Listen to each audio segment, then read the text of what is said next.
Right now is your present tense, okay? Now, I don't explain this well, so follow me. Right now is the present. In a little while, this stage of your life will be in the past tense. Okay, you got it? Right now it's the present, woohoo, okay? But eventually, this stage of your dating life becomes part of your past. And here's the thing that a lot of married people around you, nobody told them, so I'm giving you a heads up.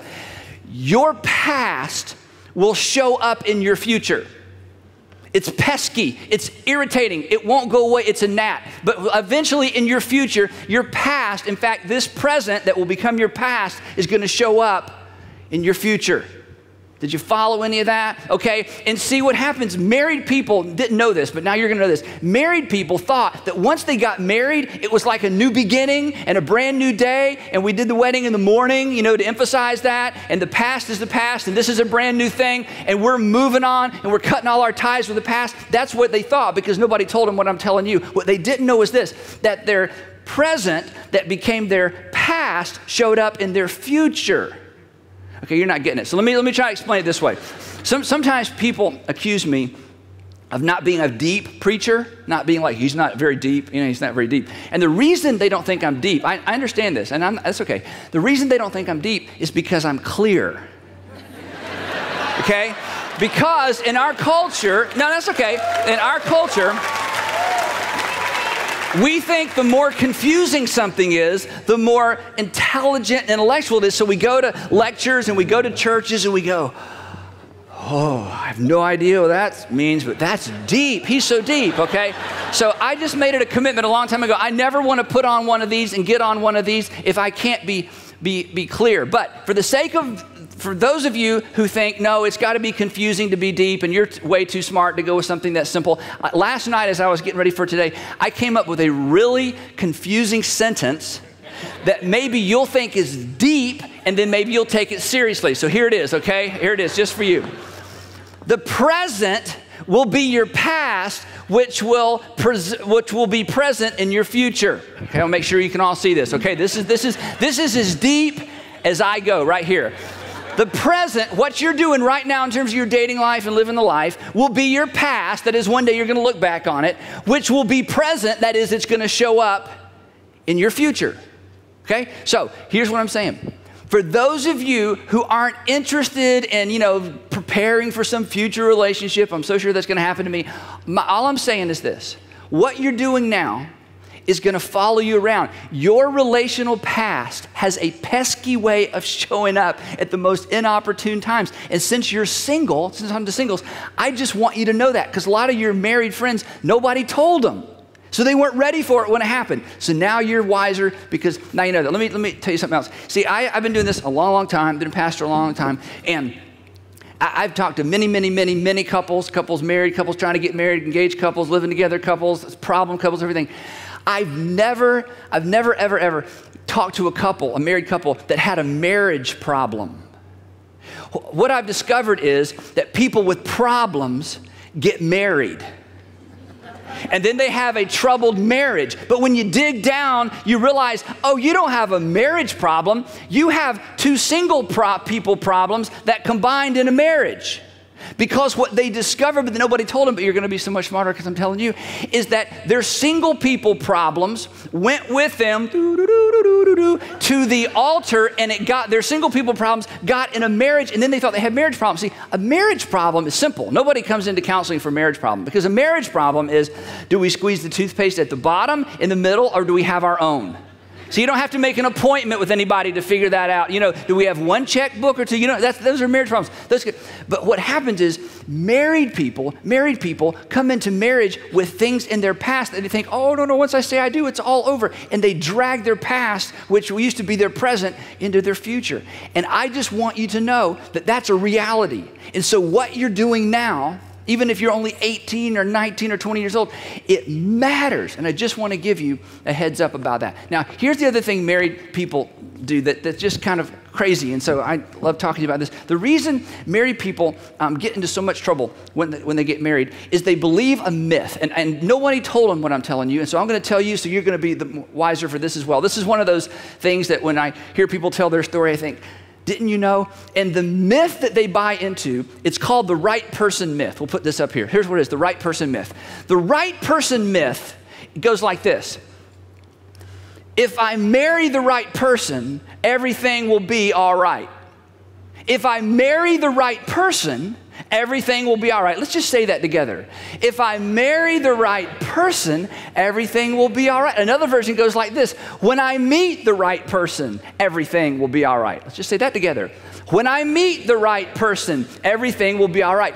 What they didn't know is this, is that while they were looking for the right person, thinking when I meet the right person, everything will be all right, when they met the right person was doing the same thing.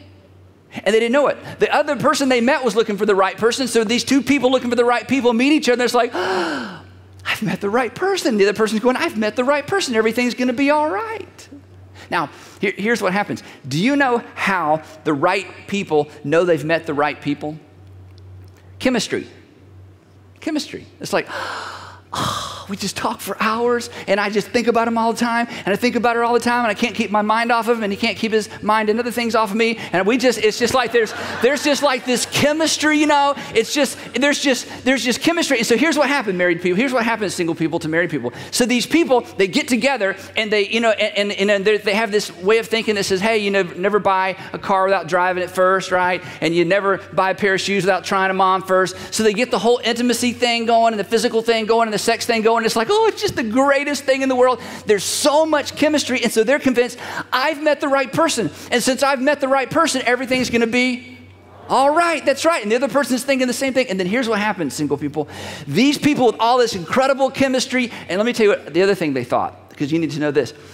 When they, you know, got together and everything's just great, they believed, here's what they believed. They believed, they won't admit this, but you ask them later. They believe no one has ever loved like this before.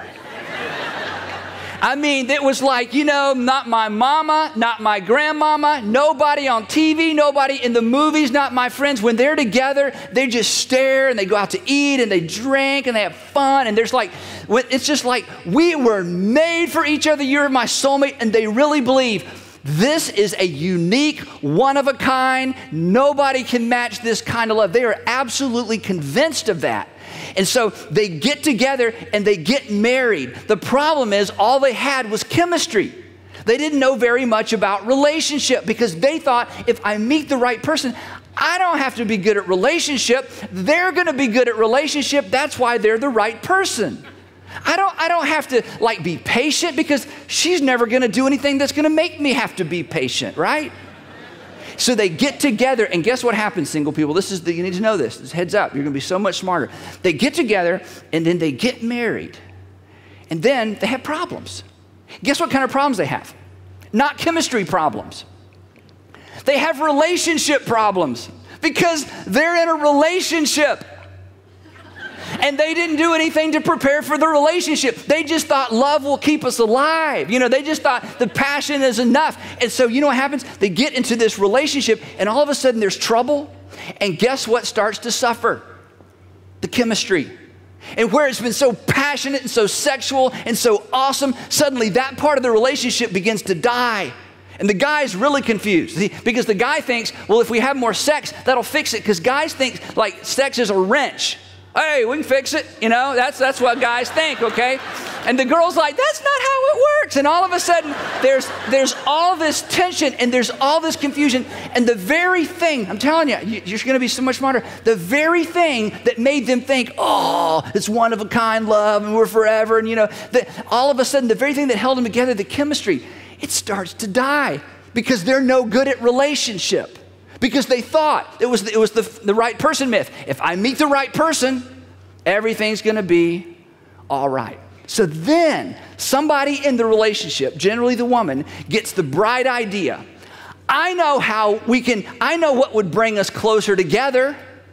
Let's have a baby. Oh, that's brilliant. That's it. Let's bring another life into a dysfunctional relationship. And the guy thinks, well, that'll require sex. That's a great idea, okay? So then they decide we're going to have a baby and that's going to fix our relationship. Now, single people, I know why you're laughing. You're laughing like, who would be so stupid? I know married people, this is how they think. Now, let me pause just a second and say this. While I'm telling you all this silly stuff, the married people listening are going, they don't even dare look at each other. It's like, and they're thinking, how did he know? Let me tell you how I know. My IQ is so superior to the no. Let me tell you how I know, okay? This is very important if you're single. I'm telling you, I know I'm being silly, but this is so important. You see, the reason I know all of this is not because I'm smart. It's because as unique as you think you are and as special as you think your relationship is, it's not. Okay? It's a well-worn, predictable path. And I want to keep some of you off of it. You know, sometimes people say to me, Andy, I feel like when you're preaching, you're talking right to me. Let me tell you why you think I'm talking right to you. Because you're not that different than everybody else.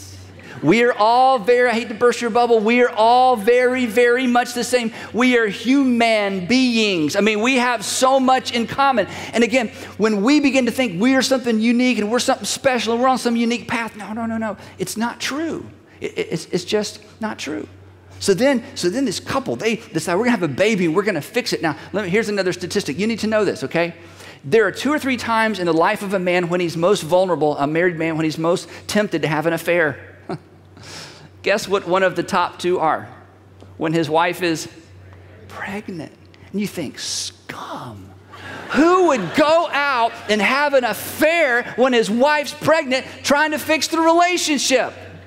And I'm telling you, it happens all the time because here's how men think. Now, guys, okay, week 3, you don't want to miss any of this, okay? But week 3, we're going to go here big time. I'm just going to kind of a little heads up. Week 3. Here's what guys think. Guys think, well, I got needs. Okay, guys, heads up. We're going to talk about this in detail later, okay? Sex is not a need. Water, you need water. Food, you need food. In certain climates, you need shelter. But guys, check this out later because don't take my word for it, okay? Check it out later. A man, don't take my word for it, can go his entire life and never have sex and not die or even get sick. I know, you just check it out for yourself, okay? But in our minds, we think, oh, no. So guys make terrible, terrible decisions. And then here's what happens, single people. You need to know this. So now we got people who didn't really know much about relationship, but the passion was there. Now the passion is gone. Now we got a baby. Nobody's getting any sleep. And then he's at work one day, and he looks up. And guess who he sees? The right person. And he realizes, do you know what's wrong with my marriage? I married the wrong person, but I just met the right person. She's at the gym. Speaking of Jim, here's Jim. Jim, we went to high school together. Remember, Jim, we used to date. Remember prom? And she realizes, you know what the problem is? I married the wrong person. And off they go again. Do you know why most second marriages have a higher failure rate than first marriages? Single people, you need to know this. Because married people are kind of stupid. Because they do the very same thing again, expecting different results. Because they buy into the right person myth. And you remember that thing about, you wouldn't drive a car without trying it out first or buy a pair of shoes without trying them out first? Do you know what ends up in these kinds of marriages? You got 2 used cars and 2 used pairs of shoes. And they don't know what to do with each other. And they wonder what happened. I just want you to know something. It does not have to be that way. That does not have to be your future. The handwriting is not on the wall. There is something different and there is something better. And our culture doesn't celebrate it and our culture doesn't give it any airtime, and I'll tell you why. It's not because our culture is against happy marriages. It's not because our culture is against successful relationships. The problem is they're boring. If somebody were to do a reality TV show of my marriage, no one would watch it. But I love my marriage. But it's just kind of the same old extraordinary thing day after day after day after day, okay? You don't want to watch a movie about 2 happily married people. Be like, how long is this going to go on? They just hold hands, walk around the park, jog together, have dinner at home every night. And who wants to watch married people have sex? I mean, it's like us. We don't want to do that. So the problem is this. The great marriages and the great relationships, it gets no airplay because honestly, it's just not that entertaining. So of course our culture that's so entertainment crazy, and I'm not against that, our culture of course highlights all the trouble and all the drama and all the affairs and all the junk. And if you want to entertain yourself with that, that's absolutely fine. But please, single people, do not believe for a minute that any of that reflects reality. And you, I'd never buy into that, but I'm telling you, if you date with the mindset of if I find the right person, the right things will happen. If I date the right person, if I meet the right person, everything will be all right. You have bought into the fairy tale idea that is the lie that we're told over and over and over. It just doesn't work that way. There is a better way. So as we begin this series, remember this is just the introduction. As we begin this series, I want to give you a big idea that I want you to begin to get your heads around and your hearts around. And I want you to begin to think about, because we're going to come back to this over and over and over. Here's the contrast. The idea is this. Instead of finding the right person, the real issue is, are you becoming the right person? This is huge. It's not a cute little statement. It's not a cute little phrase. This is the whole deal right here. This is what nobody told you. This is what nobody told most married people. This is why they date the way they did. It's why they do the things they do. It's why they wake up on the other side of marriage or wake up on the other side of a long-term relationship and go, what happened to the passion? You know, what happened to the pizzazz? You know, what happened to the fire? What happened to the fuel? You know, what happened to all the great stuff? Why are we like roommates? And it's because they went out trying to find the right person. They never spent any energy, any time becoming the right person. This is the new approach. This needs to be your new rule, and I'm telling you, it is life changing. When I was preparing for this series, I did several things to try to get ready for this.